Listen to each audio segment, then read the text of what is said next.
నేను దేవులపల్లి అమర్.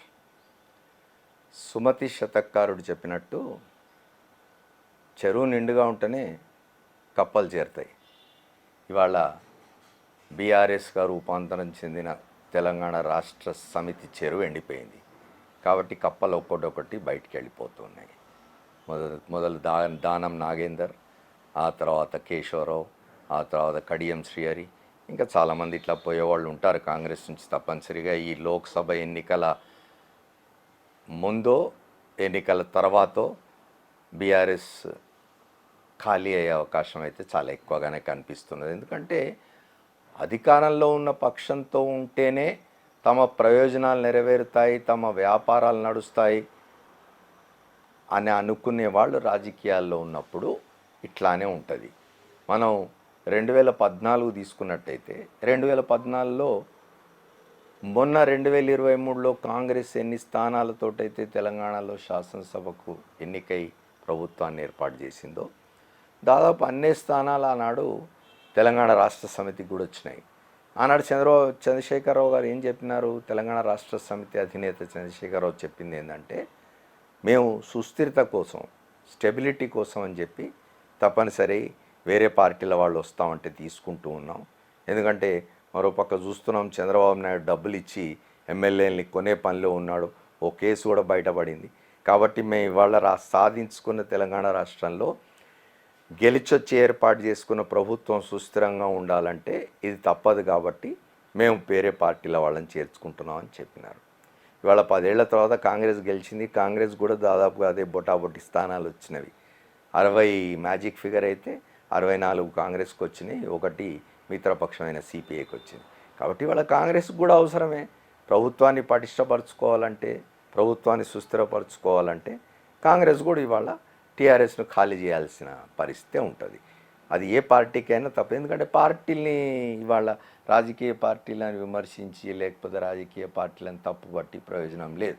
ఎందుకంటే ఈ రాజకీయ పార్టీలన్నిటిలో చేరుతున్న అవకాశవాద రాజకీయ నాయకులు ఉన్నంత కాలం ఇట్లాంటివి కొనసాగుతూనే ఉంటాయి. ఇప్పుడు మనం మాట్లాడుకున్న దానం నాగేందర్ ఎవరు? కాంగ్రెస్ నుంచి వచ్చినవాడు. కాంగ్రెస్లో తనకు ఆసిఫ్ నగర్ టికెట్ రాలేదని చెప్పి 2004లో రాత్రికి రాత్రి వెళ్ళి పచ్చ కండువా కప్పుకొని తెలుగుదేశం పార్టీ తరఫున పోటీ చేసి గెలిచి 2004లో కాంగ్రెస్ ప్రభుత్వం ఏర్పడి రాజశేఖర రెడ్డి ముఖ్యమంత్రి కాగానే మళ్ళీ ఆ పచ్చ చొక్కా విప్పేసి కాంగ్రెస్ పార్టీలో చేరి మళ్ళీ ఆసిఫ్ నగర్ నుంచి పోటీ చేసి కాంగ్రెస్లో కొనసాగినవాడు. 2014లో తెలంగాణ రాష్ట్ర సమితి ప్రభుత్వం ఏర్పడిన తర్వాత దానిలోకి వలసపోయినాడు. మళ్ళీ వాళ్ళ కాంగ్రెస్లోకి వలసపోయినాడు. కాబట్టి దానం నాగేందర్ లాంటి వాళ్ళని రాజకీయాల్లో ప్రోత్సహిస్తున్న వాళ్ళను, రాజకీయాల్లోకి అటువంటి వాళ్ళని తీసుకొస్తున్న వాళ్ళను, అట్లాంటి వాళ్ళను నాయకత్వంలో కూర్చోబెడుతున్న వాళ్ళను అనాలి. రాజకీయ పార్టీలు అట్లానే తయారయ్యాయి. అది తెలంగాణ రాష్ట్ర సమితి కావచ్చు, కాంగ్రెస్ కావచ్చు, ఇంకోటి కావచ్చు. ఎవరైనా సరే తమ పార్టీని సుస్థిరం చేసుకోవడం కోసం, తన ప్రభుత్వాన్ని సుస్థిరం చేసుకోవడం కోసం ఇట్లా అనైతికమైన పనులకు పాల్పడడం, అనైతికమైన కలాపాలకు మద్దతునివ్వడం అనేది చాలా సహజంగా జరుగుతుంది. కాబట్టి ఇవాళ చంద్రశేఖరరావు గారు ఏమి ఆశ్చర్యపోవాల్సిన అవసరం లేదు. ఎందుకంటే ఇంకా చాలామంది పోతారు, ఆయనకి తట్టుకొని నిలబడాల్సిన అవసరం ఉంది. ఆయన కొడుకు వాళ్ళ కేటీఆర్ ఒక ట్వీట్ చేసినాడట.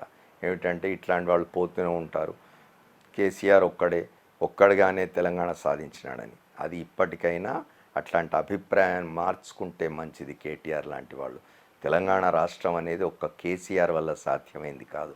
ఆయన నాయకత్వం వహించిన మాట వాస్తవం, ఆయన స్ఫూర్తినిచ్చి ఉత్తేజాన్నిచ్చి ముందుకు నడిపించిన మాట వాస్తవమే. కానీ తెలంగాణ ప్రజానీకం మొత్తం పూనుకుంటే తప్ప తెలంగాణ రాష్ట్రం రాలేదు.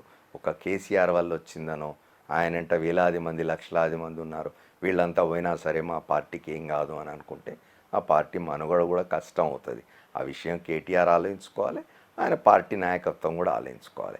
ఇక ఈ పోతున్న వాళ్ళ గురించి మాట్లాడుకున్నట్టయితే నిబద్ధత, విశ్వసనీయత, విధేయత, సమర్థత, ఈ 4 ఏ కోశాన లేని వాళ్ళే వీళ్ళంతా. ఇప్పుడు మనం మాట్లాడుకుంటున్న వాళ్ళు. ఏం జరిగింది?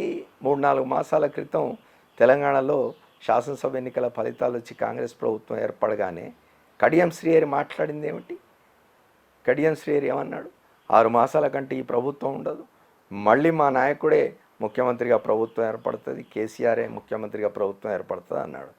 3 మాసాల్లో ప్రభుత్వం మారలేదు కానీ ఆయన మారినాడు, ఆయన పార్టీ మారిపోయినాడు కాంగ్రెస్లోకి. ఆయన పోవడమే కాదు, ఆయన కూతుర్ని కూడా, డాక్టర్ కావ్య, విద్యావంతురాలై ఉంటారు డాక్టర్ కావ్య అంటే, అట్లాంటి వాళ్ళని కూడా తీసుకొని పోవడం అంటే ఇవాళ వస్తున్న కొత్త తరానికి కూడా తమ కరప్ట్ పాలిటిక్స్ని, అవినీతిమయమైన రాజకీయాల్ని, లేదా ఏమంటారు గోడ దూకుడు రాజకీయాల్ని, లేదా అవకాశవాద రాజకీయాల్ని తమ తర్వాతి తరానికి కూడా అందిస్తున్న వాళ్ళు వీళ్ళంతా. ఈ కడియం శ్రీహరి కావచ్చు, లేకపోతే కేశవరావు కావచ్చు. కేశవరావుకు ఈ పార్టీ చేయంది ఏమిటి? ఆయన వాళ్ళు మాట అన్నాడని చెప్పి సామాజిక మాధ్యమాల్లో తిరుగుతున్నది. తీర్థయాత్రలకు వెళ్ళి రావడం తప్ప, వెళ్ళొచ్చి మళ్ళీ నేను నా సొంత గూటికి పోతున్నాను, తెలంగాణ ఇచ్చిన కాంగ్రెస్లోనే నా తుది శ్వాస అని మాట్లాడుతున్నాడని విన్నాను. తెలంగాణ కాంగ్రెస్ తెలంగాణ రాష్ట్రాన్ని ఇచ్చిన నాడు కేశవరావు కాంగ్రెస్లో ఉన్నాడు. కాంగ్రెస్లో మామూలుగా లేడు ఆయన. అంతకుముందు పిసిసి అధ్యక్ష పదవి అనుభవించినాడు.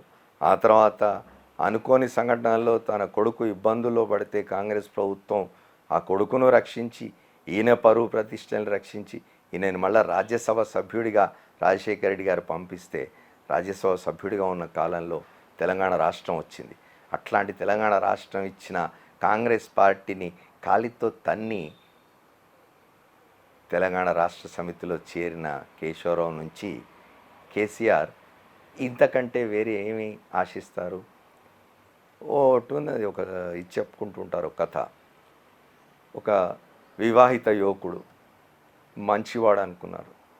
అతను భార్యతో బాగున్నాడు, బాగానే సంసారం చేస్తున్నాడు. కొద్ది రోజుల తర్వాత ఇంకొక అమ్మాయి మీద ఆయన దృష్టి పడింది. ఆ అమ్మాయి వెంట తిరగడం మొదలుపెట్టినాడు. అయితే ఆ అమ్మాయి తెలివిగలది, విజ్ఞురాలు కాబట్టి ఓ రోజు పిలిచి చెప్పిందట, నువ్వు నీ భార్యను ఎట్లా అయితే వదిలేసి వస్తున్నావో రేపు నన్ను కూడా వదిలేయమని ఏమిటి నమ్మకం, కాబట్టి దయచేసి వెళ్ళిపో అని చెప్పింది. ఇట్లాంటి వాళ్ళే వీళ్ళంతా కూడా.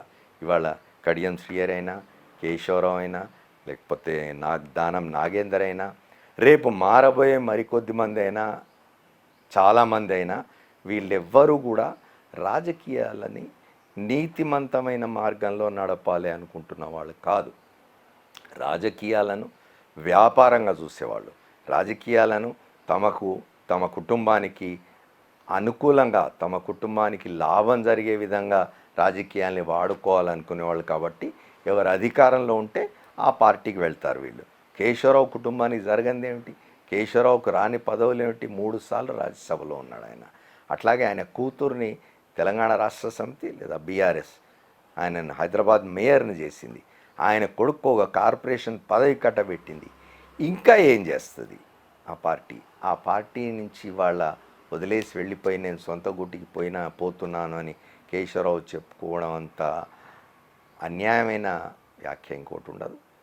అది వాళ్ళ నుంచి అటువంటిదే ఆశిస్తాం. అంతకంటే భిన్నమైన ఇది మేము దీనికి నిబద్ధులమే ఉంటాం. ఇంతకుముందు చెప్పినట్టు ఒక కాజ్కు నిబద్ధులమే ఉంటాం, లేదా ఒక విశ్వసనీయత కలిగి ఉంటాం. ఇవాళ విశ్వసనీయతకు మారుపేరుగా ఓ పక్క నడుస్తూ ఉన్నది రాజకీయం ఆంధ్రలో. జగన్మోహన్ రెడ్డి చెప్తున్నాడు విశ్వసనీయతను గురించి. ఆయన తండ్రి పాటించిపోయినాడు విశ్వసనీయతను.